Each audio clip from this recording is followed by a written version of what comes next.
আসসালামু আলাইকুম। সতর্কমূলক পোস্ট বিশেষ করে যারা সীমান্তবর্তী বসবাসকারী আছেন তাদের জন্য খুবই জরুরি। ভিডিওটি শেষ পর্যন্ত দেখবেন। অনেক সময় দেখা গেছে আমরা যারা সীমান্তে বসবাস করি তারা কি করি, যখন আমরা জমির চাষাবাদ করি তখন দেখা গেছে পিলার ঘেঁষে একদম জমি কেটে নিয়ে যাই। আমরা এটা করব না, এটা সম্পূর্ণ বেআইনি। আমরা এটা থেকে বিরত থাকবো। দেখুন, এটা হচ্ছে পিলার, এটার ওই সাইডে ভারত, এই সাইডে বাংলাদেশ।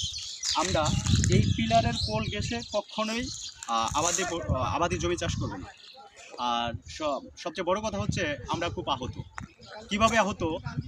সীমান্তের বাস্তবতা বা ঘটনার সত্যতা যাচাই না করে কিছু মানুষ তাদের অভিযোগের তীরটা আমাদের বুক বরাবর ছুড়ে দেয়। আমরা সেক্ষেত্রে আহত। আমরা দায়িত্ব পালন করি আহত না। আমরা দায়িত্ব পালন করি সততার সাথে, নিষ্ঠার সাথে এবং আনুগত্যের সাথে।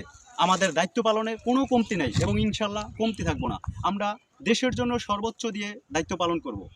আমি আবারও বলি, যারা সীমান্তে বসবাসকারী আছেন তাদের জন্য এই ভিডিওটি খুবই গুরুত্বপূর্ণ। এই পিলার থেকে অন্তত 150 গজের মধ্যে কোনো ধরনের স্থাপনা এবং ফসলাদি করা উচিত না। যদি করেন, এখানে বিএসএফ আপনাদেরকে অবশ্যই বাধা দিবে। তাই আমরা এটা থেকে বিরত থাকবো। এটা সম্পূর্ণ অবৈধ, সম্পূর্ণ বেআইনি।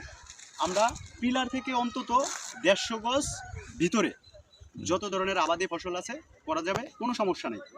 আর যদি আপনি 150 গজের ভিতরে এসে পিলার ঘেঁষে যদি কোনো ফসলাদি করেন, সেটা বিএসএফ বাধা দিবে এবং আপনাকে ধরে নিয়ে যাবে। তখন একটা বড় ধরনের সমস্যার সৃষ্টি হবে। তো এই সমস্যার সৃষ্টি যাতে না হয় সে লক্ষ্যে এই ভিডিওটি করা। সবাই ভিডিওটি দেখবেন এবং ভালো থাকবেন। বিজিবির জন্য দোয়া করবেন। আসসালামু আলাইকুম।